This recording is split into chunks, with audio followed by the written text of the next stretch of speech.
Amitaba, un plaisir renouvelé en ce jour au Tep Shalom, Salam Aleikum. Aujourd'hui, on parlera des choses qui fragilisent l'homme sexuellement. Pourquoi est-ce que la majorité des hommes sexuellement ont, on va dire, un problème, on va dire, d'érection? Vous savez, la femme parfois par inadvertance peut se retrouver en train de poser des actes parfois qui ont un impact sur le plan spirituel vis-à-vis de leur partenaire ou de leur conjoint. Le monde est fait des codes et des secrets. Je vous l'ai toujours dit ici.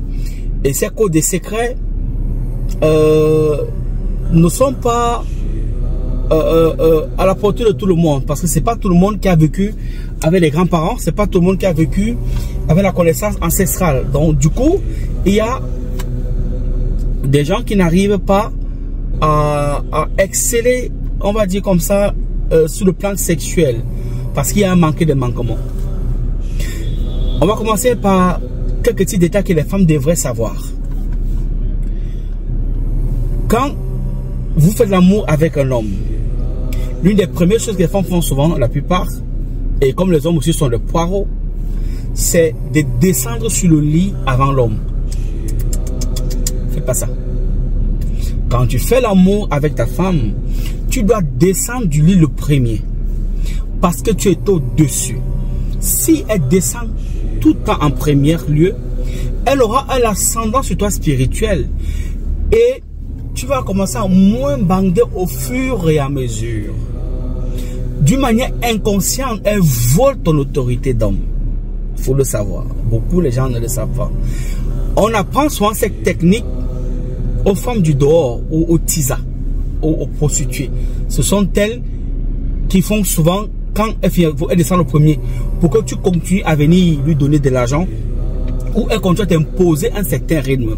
Mais la femme de la maison, en réalité, ne descend pas en premier lieu.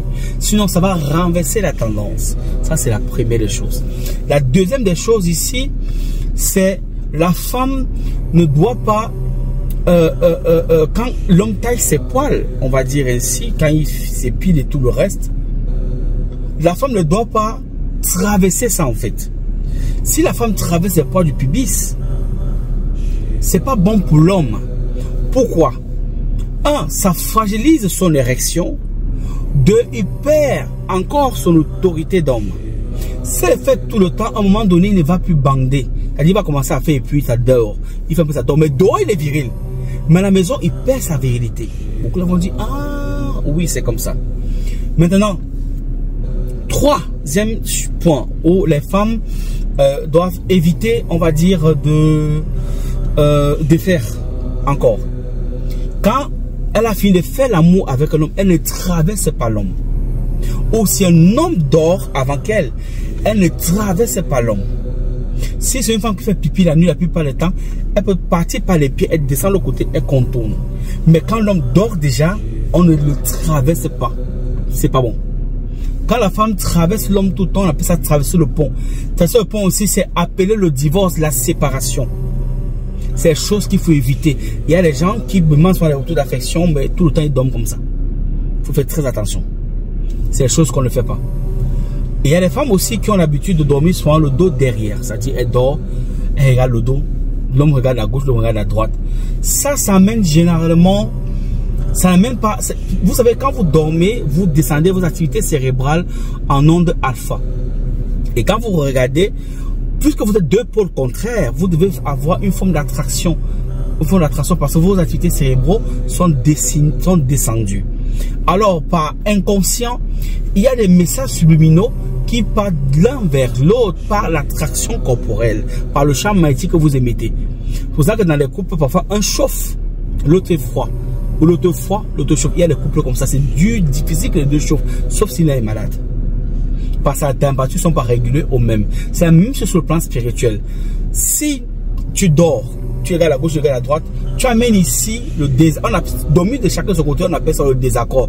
La preuve, quand on veut gâter des couples, souvent généralement, qu'est-ce qu'on fait? On inverse les photos, on fait que vous regardez chacun de son côté.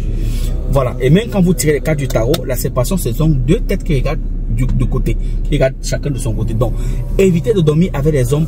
Ainsi, ça va vous amener, ça peut être à court, moyen ou long terme. Donc, il faut faire très attention là-dessus.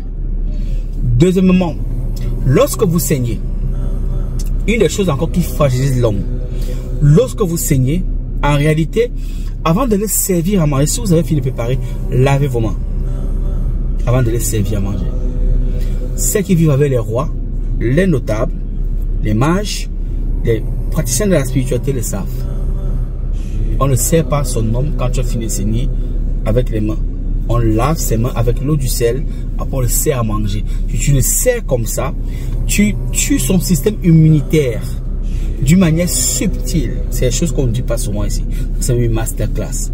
Donc il faut faire très attention. Ceux qui sont dans les sociétés secrètes, les femmes là les savent. Pour laquelle quand elle est indisposée, c'est la ménagère qui prépare.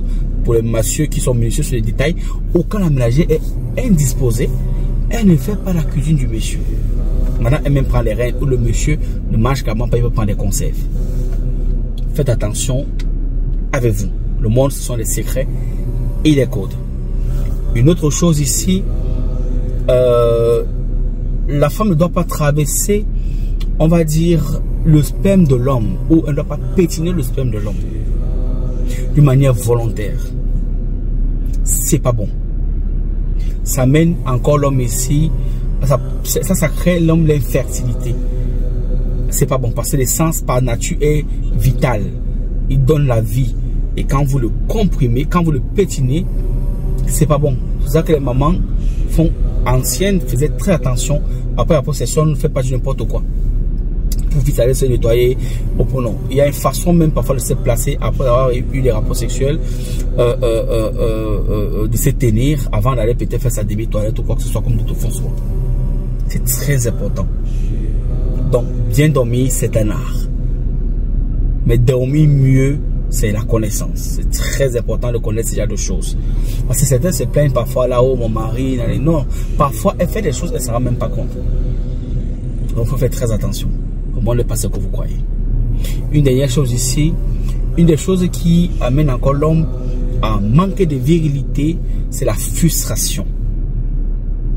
Oui, évitez de frustrer vos hommes quand ils sont en plein débat sexuel, ça c'est de 1. De 2, évitez souvent de les faire des reproches, soit sur la taille de les sexes, parce que certains le font souvent. Je sais pas comme ça parce que j'ai promis à une dame là qui veut faire cette vidéo, en fait. Une patiente qui est venue tout à l'heure au sanctuaire, au bureau. Donc c'est comme ça. Évitez souvent de frustrer les hommes. Voilà. Et si ça arrive qu'il a une panne, pour certains parfois, ne le lui montrez pas. Voilà. Je sais pas, créer quelque chose pour qu'il soit au top. Sinon, il meurt complètement. Voilà. Et contrôler son alimentation.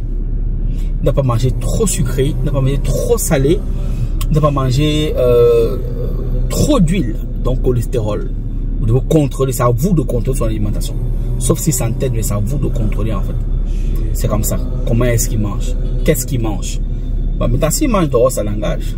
Il va venir mouiller chez vous. Et ça lui la honte. Voilà. Donc, il y a des choses comme ça qui amènent l'homme parfois à perdre sa virilité. Et quand l'homme perd sa virilité, il a beau être cadre d'entreprise, il a beau être directeur, il a beau faire le beau avec les grosses vestes, mais il ne vaut rien. Et souvent, c'est frustrant. Très frustrant. Ne va pas comme vous le voyez là. Beaucoup sont très frustrés, très gênés. Et c'est gênant. Mais d'autres parfois même ont honte de poser la question à d'autres hommes. D'autres parfois ont honte de venir soumettre leurs problèmes pour qu'on les aide. Donc, voilà. Donc, il y a des éléments qui amènent aussi l'homme à la virilité. Amis Tabavo, c'est un plaisir d'avoir partagé ceci avec vous. C'est un hommage de plus de 237. C'est l'Afrique qui gagne. Aigle, c'est le papier.